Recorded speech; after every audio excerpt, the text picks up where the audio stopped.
Hey everyone, welcome back to K-Korner, the channel where we dive into the wild world of entitled people and their unbelievable stories. Hope you enjoy it, and without further ado, let's go. This story is so ridiculous that I just had to share it here. I'll never understand calling someone's pet disgusting because you don't like that type of animal, let alone in someone's own house. If that person has such a gross animal as a pet, they probably love that animal as much as they would a cat or a dog. A little bit of context. I live in an apartment complex on the 9th floor and I have a ton of animals, including pet rats, which I breed with as a hobby that I'm very passionate about. I also own a bunch of reptiles, which is an odd combination, but I love both equally. Not everyone's cup of tea, I know, but it is immediately clear if you come in that they are well taken care of. I was looking to rehome one of my ball pythons. When rehoming a reptile, I make sure they go to a good home where they will have as much space and expertise as here, if not more. I found someone with a lot of experience and a ton of space for this little guy. This is where the story unfolds. I welcomed the new owner into my home to pick up the snake, who was a very nice young woman. She was together with an older woman who I assumed was her mother. Her mom immediately went off about how terrified she was of heights. Not an issue, of course. I am scared of heights, and a lot of visitors say that they don't like how high up my house is. I tried to say that I was also scared when I first moved in, but she loudly spoke over me and didn't even look at me. I didn't really think much of it and moved on. I then opened the door to my living room, and the first thing this woman sees is some of my rats. She loudly exclaims that the house is also filled with vermin. I don't live in an English-speaking country, so this is not exactly what she said, but more or less the same. Her tone the whole time was just loud and mean and judgmental. As someone with rats and snakes for pets, I'm used to people giving me reactions like this. So instead of getting mad, I tried to tell her I love these animals a lot. She once again didn't listen and spoke over me. This is where normally I would just kick her out, but the daughter seemed very ashamed of her mother, and I also just wanted the sale to happen. It's not her fault, after all. Also, considering the mother also owned reptiles, I thought it was very weird that she would respond this way, since she probably knows what it's like when people say this about her own pets. Anyway, I just ignored the woman and talked with the daughter, who was super sweet the whole time. My guess is that she doesn't bother telling her mother to stop because it probably makes things worse. I also mentioned how I was saving up for a service dog, and the mom couldn't help but say, "In this house?" The daughter scoffed at her comment. I guess she said that because I live in an apartment, but I'm always at home and have all the time in the world to walk my dog. Or maybe because my living room was a bit messy when this happened. Either way, it's not for her to judge on so little information. Both me and my boyfriend felt like slamming the door in her face after that comment, and I think if she'd made one more comment, I would have. I honestly just felt bad for the daughter. Luckily, they left after that. I got some nice pictures of the snake in his now home, and I am happy that he went to a good home. The mother can stay in the car next time, though. LOL. True story regarding the beautiful Emerald Isle and petty revenge on an overbearing newly promoted boss. Apologies if it's a long read. This beautiful country of ours has a fairly low population density, generally for reasons dating back to the infamous famine. Watch Black 47 for reference. It also, however, has layer upon layer of civil servants and bureaucracy. We have a beautiful system of government where we have 2 houses and a representative for every 30,000 people as a fact of law. Underneath that, we have a local government system with local authorities in each country and city, each with their own elected councilors and administration. Planning, fire safety, and roads are administrated by these local councils, which leads to the public service being the largest employers in the country. All in an island with a southern republic that has with an area of 26,000 square miles, with at the time about 31 or 32 local authorities and a population of 5.5 million plus or minus. It's totally over the top, but that's a discussion for another day. Anyhow, while working for one such local authority as a senior executive engineer, a fire officer, my good friend, an extremely intelligent civil engineer, had the misfortune of being gifted with a new boss, a spanking clean, brand new inbox, county engineer in his first role in that position. Full of the proverbial peas and vinegar. Now, this particular county was landlocked by other counties and is a particularly odd shape with a brand new motorway going through it. There are many parts of the county that the only way to get to by road is through other counties. This is important. Most staff use their own cars, and once a month you filled out your mileage sheets, sent it to your direct line manager for sign, off who sent it up the chain and claimed it back at a rate of so much per mile. It was often a nice addition to the paycheck and more than covered the cost of maintaining and running the vehicle. If you crossed your last boundary, you had to fill out another sheet explaining why and get it signed off by your line manager. Under their previous boss, they had devised a system where no one had to bother with the mileage sheets necessarily on a monthly basis and could let it slide for a few months and then submit them all together and get a nice bonus in one lump. Nice if you had a special occasion or holiday coming up. An easy savings plan, if you will.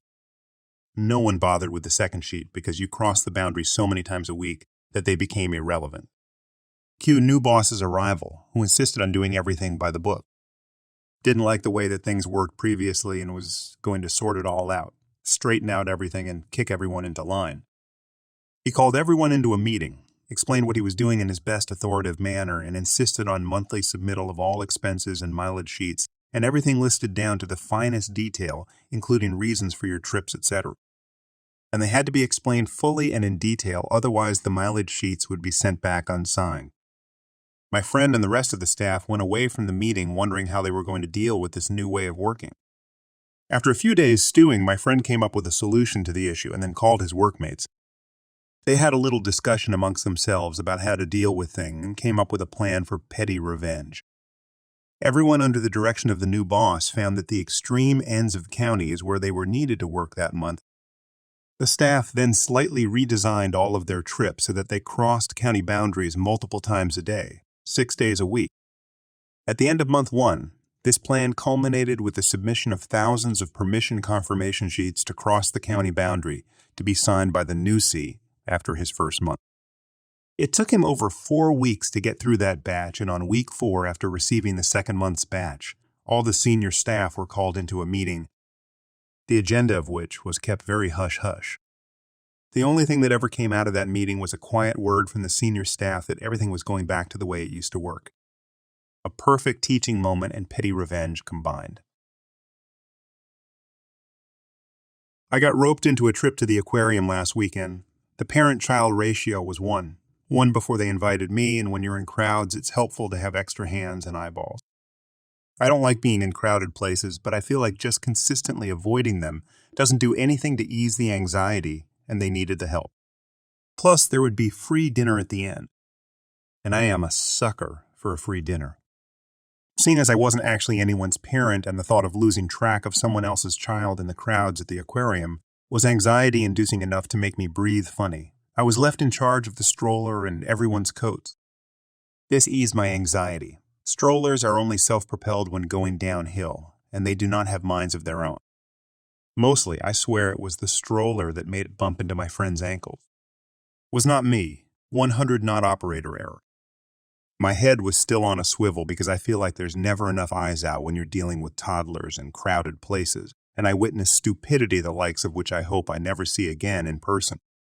A toddler child of indeterminate gender was very upset that the wall around the open-air penguin enclosure was too tall to see over. The designers of the aquarium, having functional brains, put clear panels up every so often so the vertically challenged can still see the penguin. Kid starts kicking up a fuss, and the kid's parents move over to where there's a clear plastic panel for the kid to look through. "I can't see. It's all smudgy," says the child. So one of the child's parents scoops up the screamer in question and puts them standing on top of the not transparent and thick wall keeping people out of the penguin enclosure. Mind you, this is an open-air exhibit, but the tank itself is larger than what people can see. It's sunk into the floor and covers a pretty large area. There's maybe a 2-meter drop from the top of the wall down to where the penguins are. The stupidity I witnessed. The parent who had scooped the child up plopped the child down on their feet on the wall and then turned to talk to who was presumably the other parent without having a hand on the child. 3 guesses what happened within seconds of turning to talk. I was already watching because the sounds of righteous indignation at having to view feathery, flightless fjordlands through smudgy plexiglass, and I saw the child being placed on the 18 chem thick wall. I saw the hands drop and the head turn. I saw the kid lean closer to get a better look at penguins. I saw the balance starting to go, the arms flare out, and the wobble. And then I saw the wobble become a fall in the direction of the penguins. There was a scream, and then a loud splash, and then silence in that area of the aquarium, while everyone rubbernecked to see what had just happened. Happily enough, the child landed in a deep part of the pool, and was able to float well enough on their own to start, understandably, shrieking in terror. I cannot imagine how it would have gone if they'd landed on the large rocks in the enclosure. I also heard the one parent go, "Oh shit," in the sudden, stunned silence.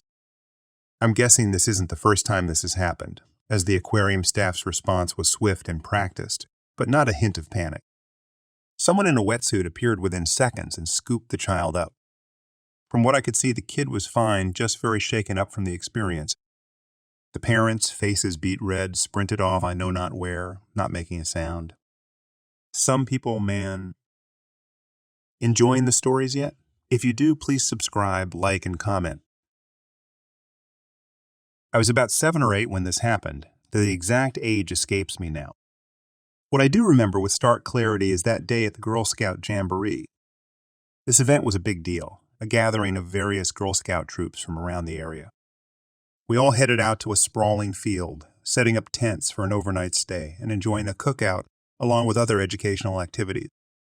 My memories of the event are somewhat hazy around the edges, except for the incident that still stands out vividly. To give you a bit of background, I had been diagnosed with Asperger's syndrome, a form of autism, and ADHD when I was very young. These conditions shaped much of my early life, making social interactions particularly challenging.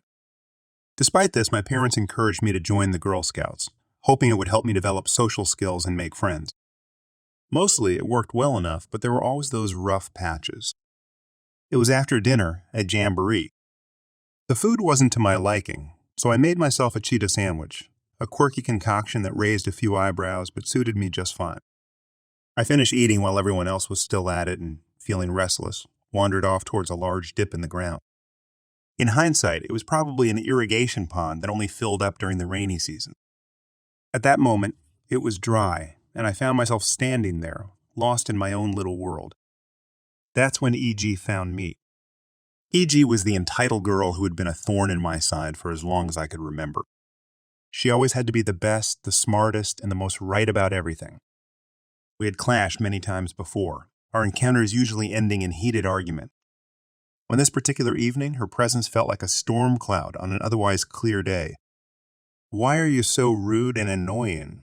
E.G.'s voice cut through the quiet like a knife. Her question wasn't new. It was the sort of thing she'd say whenever she felt like putting someone down. I glanced at her, my mind scrambling for a reason that would make sense to her. "Probably because I have autism," I replied, my voice matter. Of fact, autism, I had learned, was often the simplest explanation for why I was different. "No, you don't," she shot back, her eyes narrowing. "Yes, I do," I insisted. "I have autism." "It's a brain disease." DG's eyes blazed with indignation. "No, you don't. You're lying." "I'm going to tell your mom that you're lying." I felt the familiar sting of frustration and anger rising in me. "I'm not lying. Go away." I turned to walk away, hoping to put some distance between us before things got worse. But E.G. wasn't done. She grabbed my shirt, yanking me back with surprising force. The collar of my shirt tightened around my neck, and suddenly I was struggling to breathe. Pain shot through my throat, and I felt panic setting in. I screamed and cried, thrashing about until I broke free from her grip. I ran, tears streaming down my face, and found a tree to hide behind. I crouched there, sobbing uncontrollably, my breath coming in ragged gasps. The bark of the tree dug into my palms as I clung to it, trying to make myself as small and invisible as possible. From my hiding spot, I could hear E.G.'s mother approaching. "What's going on?" she demanded. She said she had autism. She was lying. E.G.'s voice was a mix of anger and confusion. There was a brief silence before E.G.'s mom responded, her voice cold and angry. "She does have autism." "Oh." E.G.'s voice softened, the realization hitting her. I stayed hidden behind the tree for a while longer, the adrenaline slowly ebbing away, leaving me feeling drained and shaky. Eventually, I emerge, my face streaked with tears and dirt. The rest of the evening passed in a blur. We didn't end up sleeping in the tents that night because it rained, forcing us to pack up and leave earlier than planned. Looking back, that incident at the Jamboree was a defining moment for me. It highlighted the struggles I faced with social interactions and the misunderstandings that came with my autism. But it also showed me the importance of standing up for myself, even when it felt like the world was against me. Over the years, I've learned to navigate these challenges with more confidence and resilience. I've met many people who have been supportive and understanding, helping me to see that my differences are not a burden, but a unique part of who I am. E.g., in her harsh words, became just another lesson in the long journey of self-acceptance and growth. Now, as an adult, I often look back on that evening with a mix of sadness and gratitude. It was a difficult experience, but it also shaped me into the person I am today, someone who is proud of their identity and unafraid to confront the ignorance and prejudice of others. The Girl Scout Jamboree was just one chapter in my story, but it was a significant one that helped set the stage for many more to come. This happened some years ago. I'm in my 30s now, but back then I was 22. My sister was 18 and was my mom's golden child. My dad thankfully has a good head on his shoulders and always called my sister out on her shit. But my mom's interference always meant my sister got off easy anyway. This is what happened back then. My parents decided to take a vacation to ski in Aspen and let my sister watch the house for them. They told her no parties, but that was a rule she straight up ignored. A day after our parents left, my sister started sending out invites to a party, and she was promising free alcohol. I didn't see that post just yet, but my sister called me and asked me to go get alcohol for her party because I was over 21 and could legally buy it. She also wanted me to pay for it and said she'd invite me to the party and introduce me to an easy girl in order to pay me back. I told her that I wasn't going to break the law to make her happy. She should never have told people her party would have alcohol. She screamed at me over the phone that I was ruining her life and that she couldn't take back the invites now that they were all over her FBO. I looked at her post and face, palmed. I told her that what she did was really stupid and she and her friends were all underage. So, it's illegal. She tried to say it'd only be illegal if I narked on them. I said I wouldn't narc, but I wasn't going to buy her booze either. She screamed at me some more, so I hung up the phone. Well, that night, my sister had the party, and someone called the police for underage drinking. After being arrested and confronted by police later on, my sister threw me under the bus and said that I'd supplied the alcohol she was using. Turns out, she actually broke into Dad's liqueur cabinet and thought it'd be better to frame me for her crime. Police came and arrested me at my apartment the day after the party. They seemed already convinced I was guilty and didn't really listen to me when I said I was never there. But I willingly cooperated with them. At the station, I told them the whole story. Thankfully, there were a few people there who listened to me. But I still had to sit the night out in a cell while my parents were called. My mom and dad flew back home overnight and bailed out both my sister and I. But my mom tried to make my dad leave me in jail because my sister had told them her lies as well. But my dad took the time to talk to me and look at my sister's beat. So he believed me. This caused a fight between him and my mom. When they got home, my dad discovered my sister had broken into his liqueur cabinet and spoke to police on my behalf.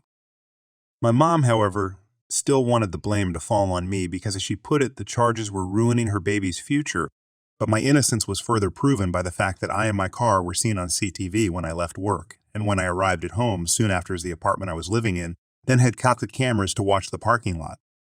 My car did not move from there for the rest of the day and night. In my sister's story to police, I had driven out and gotten the alcohol for her. But I wasn't seen on CTV in any liqueur store in the county, and my bank account showed no transactions buying alcohol. My parents' house also had a camera at the front door, and my car was never seen in the driveway that day. After being confronted with those facts, my sister's story changed to saying I already had the alcohol and gave it to her at my apartment. But my sister's car had never showed up in my apartment either. And there was like 3 cheap beers in my apartment fridge and no hard alcohol. My sister finally had to give up on her lies, and my parents were severely disappointed in her. But my mom still tried to convince me to take the fall for my sister. She came to my apartment and actually demanded that I tell police that it was all my fault. I said I wasn't going to ruin my future for my sister. She refused to leave and went from demanding to begging. She even got on her knees and tried to convince me that she and my dad would make everything okay in the long run if I just took the blame now. I said I'd rather live my life poor than have that felony on my record. She threw a huge fit and started throwing things because I refused to do as she wanted. I threatened to call police and she left my apartment cussing me out like a mad woman. I've never heard so many F-bombs out of her before or since. But she kept them up all the way to her car and followed it up with saying she should have aborted me before driving off. I called my dad right away and told him everything that happened. He was insanely pissed and got in a huge fight with my mom as soon as she got home. She didn't even deny anything she said or did because she deemed it would have been for the greater good of their daughter.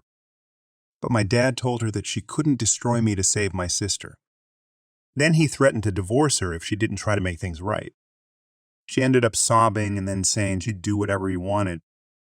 My dad said that it was couples and family counseling or it was divorce.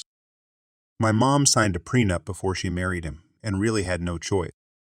In the family counseling, I called her out on how she always believed my sister's lies. My sister tried to say they were not lies, but each one I pointed out from over the years said otherwise. I'd taken the time to write a list of all the ones I could remember from the past decade that had all been proven she lied. And my mom and sister were forced to stay silent as I read them all. They tried to interject repeatedly, but my dad and the counselor silenced them. My sister, now proven beyond a doubt to be a liar and a manipulator, just shut down and refused to say anything more to the counselor. And my mom finally apologized to me. But it was obviously a forced apology because she looked so uncomfortable doing it. I told her that her apology was very fake, and after so many years of favoritism, the damage was already done. My relationship with her never really recovered because she was convinced I was guilty no matter what was said until my sister admitted the truth and then wanted me to pretend to be the guilty one anyway to protect her favorite child. But nothing went her way. So she just went back to crying about it. When my sister went to court, my mom pleaded with the judge to go easy on my sister for the charges of underage drinking and giving other underage people alcohol, as well as attempting to frame me for her crime. She also resisted arrest when the police came and shut down the party. She was very drunk when it happened. They kept her in a cell overnight to sober up, and then she told police I'd been the one to provide the alcohol. My mom's begging, along with the relentless lawyer my parents hired, got the judge to cut a deal, provided my sister plead guilty, which she did not want to do. But her lawyer highly recommended she take said deal to avoid jail time because there was no other way of keeping her from getting a felony on her record. My sister's lawyer used the fact that the alcohol had not been bought that day, but rather had already been in the house long before the party happened to help lessen the charges. My sister's FBI had also been completely deleted by her as soon as she was able to in order to hide the post. The judge just wanted the case over with, so my sister got off with a huge fine that our mom paid most of out of her own pocket and a couple years probation. She was also made to get therapy too, by her dad. She's never really showed actual remorse for what she did, though, and only had animosity for me, no matter how in the wrong she was. She was eventually diagnosed as a narcissist after Dad made her go see a doctor. After her probation and 4 years of college were over, she decided she was going to leave home for California and never come back once she landed a good job. She currently works in an office in law, and we've not spoken in years. Dad got her that job, and she's not shown any real appreciation for it. Even my mom has given up on her ever coming home for the holidays and us being a family again. It tore her up inside for a few years. But now she's just bitter. She doesn't really blame me anymore. But we only seem to show indifference to each other. Just because my sister cut her off wouldn't make me the new de facto favorite. It just means my mom lost her baby and isn't getting her back. She can't leave my dad because she's too reliant on him, despite having her own career. She'd never want to be on her own again. So she's just become a shell of her former self. Things between me and my dad are still great. He's pretty much disowned my sister for what she's done and has stopped caring if she'll ever talk to him again. He and my mom don't even sleep in the same bedroom anymore. She moved into the guest room some 5 years ago and has stayed there. Their marriage is really only one on paper these days. Info: it's a felony or misdemeanor to provide alcohol minors. and my sister provided stolen alcohol to at least a dozen people who were under 21. Then she resisted arrest and tried to frame me by lying to police. The fact that she got off easy thanks to the shark-toothed lawyer my parents hired for my sister was incredibly lucky. Not that she was ever appreciative. The judge hit her with a fine for each person she gave alcohol to, which added up. And with the cost of the lawyer, well, my parents were out a lot of money. Told her, my sister held a party with underage drinking and got arrested, tried to throw me under the bus by saying I provided the alcohol, and then had to be forced to admit the truth. So my mom tried to make me take the blame anyway. My parents nearly divorced. My sister got off easy in court and ran off to California after college, then ghosted us all, even our mother who did nothing but stick up for her. Edit. Yes, my parents are wealthy, especially my dad as he's business owner. He owns several businesses, actually. One big one and a few smaller ones. He even owns one of the local gas stations. And the town we live in is full of bored police that are just itching to get some action. I also heard that a couple of the minors arrested at that party were the kids of police as well, which did not help my odds when the cops came for me. The reason the investigation went as far as it did is because my dad pushed it through. I also went out of my way to provide some of the evidence, like the CTV from my job, my apartment complex, and my bank statement showing I didn't buy the alcohol. The rest, my dad pushed for. He had a lawyer get the CTV from every liquor store in the county for that day, though my mom tried to talk him out of doing so. In the end, this took way too much to prove my sister was a liar because she tried to stick to her story hard. Even after my parents discovered she got the alcohol from Dad's liquor cabinet. And yes, my parents lost a ton of money basically paying off the court to dismiss most of my sister's charges. My sister had to pay like 10. That's about it. And that's just the little bit my parents made her pay. They still paid for her college after that as well. So people calling this out as rich people drama are exactly right because it is just that. At the time this went on, I was still in college myself. But my dad insisted I have a part-time job to learn the value of work. And he was exactly right about that. My family is wealthy, but my dad tried to keep me from acting spoiled growing up. I even bought my own first car with money I earned working part-time. But I can't say the same for my sister as my mom treated her like a princess. The rest of the family as a whole also hates my sister after what she did back then. So there wasn't much love lost when she ghosted us, save for my mama. She cried about it often for an entire year. Edit 2. Yes, this happened in the U.S. And yes, it was stupid the way police arrested me. My dad had some pretty strong words with them about that. But I guess the cops had nothing better to do. And the arrest was expunged from my record after I was proven innocent. But as someone in the comments pointed out, it's scary how easily your freedom can be taken away. I've instinctively avoided police ever since that happened. For them, arresting the son of a rich guy must have been a big scandal waiting to happen. And no one was injured as a result of Dewey. But I've spoken with my dad, and he said there were a few Deweys because a few of the minors there got in their cars and tried to drive away. Considering I heard a few of the people there were the kids of police officers, that only made things worse for me. The cops that arrested me both looked middle-aged. So if their kids were involved, that may explain why they treated me like I was guilty. Those who say this is fake, I wish it was, because it's so stupid that it really should be. But my ungrateful sister broke our family, and she nearly destroyed my reputation as well. These days, everyone in town has forgotten her. She lost most, if not all, of her friends after that party because they were all arrested. I expected to be able to log out of this account and just not come back. But it seems my sister saw my original post on YouTube. She since called home and attempted to raise hellfire.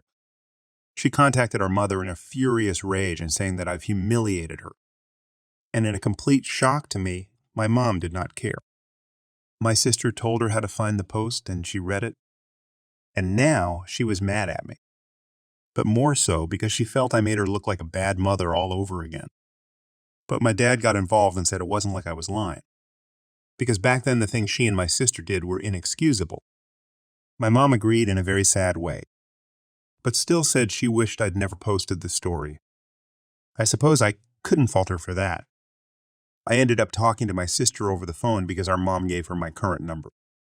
And the first thing she did when I answered was scream in my ear. I stopped the call because of the screaming.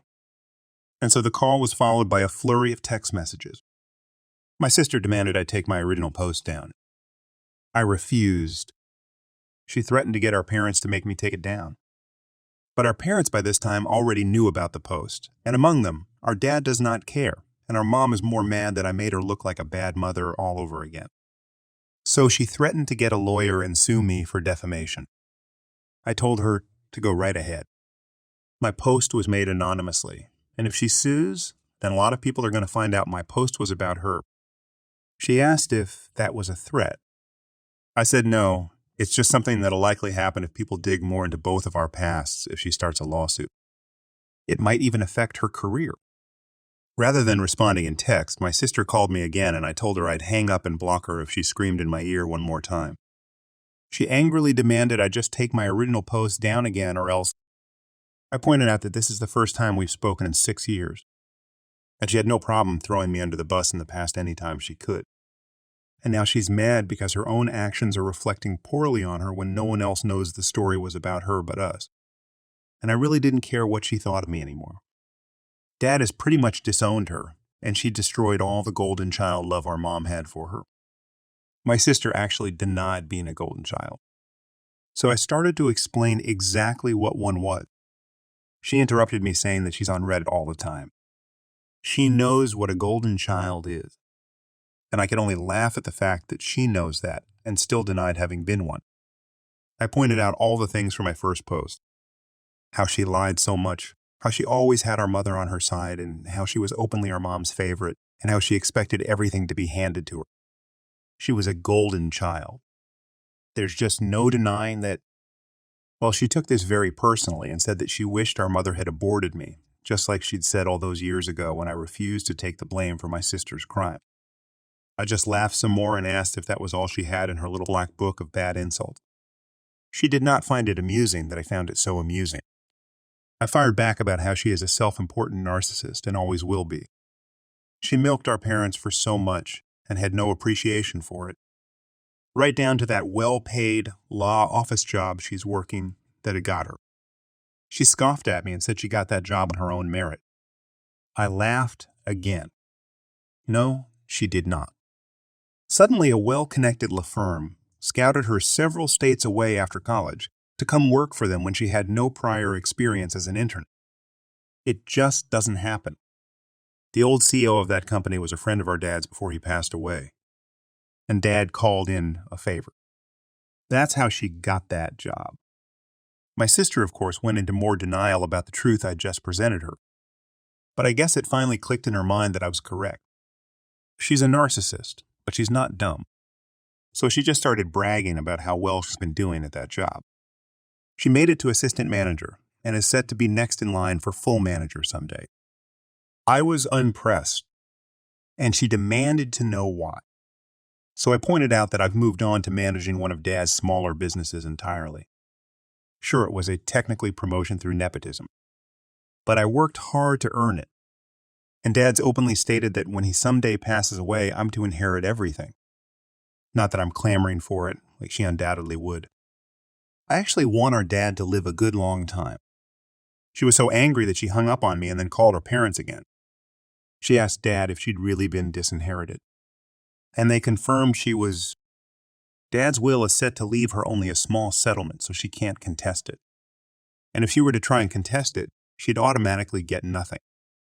Even our mom's will has basically written my sister out.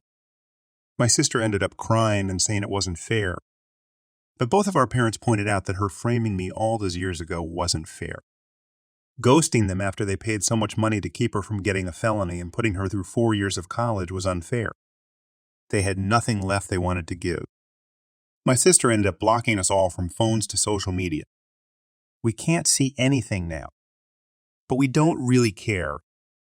My mom has sat me down and gave me a long-awaited, more sincere apology for what happened so long ago. Especially for that day she tried to make me take the blame for my sister. Years without my sister in her life, and the recent incident has made her realize more than ever that she was a terrible mother to us both. and she can't undo anything. But she wanted to at least say she was incredibly sorry and that she loved me. She's just been too ashamed to really show it. She's now finally looking into therapy, and she's even making an effort to spend more time with my dad, like in the old days. It's ironic, really. My sister tore our family apart, and then she somehow put it right back together by being the same kind of nasty person she's always been. So sis, if you see this post, and I bet you will, don't bother trying to contact us again.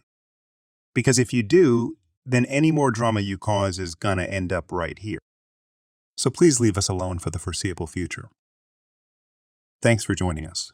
If you enjoyed the video, don't forget to hit the like button and subscribe for more captivating stories. Share your own experiences, opinions in the comments below, and let's keep the conversation going. Until next time, stay tuned for more epic tales.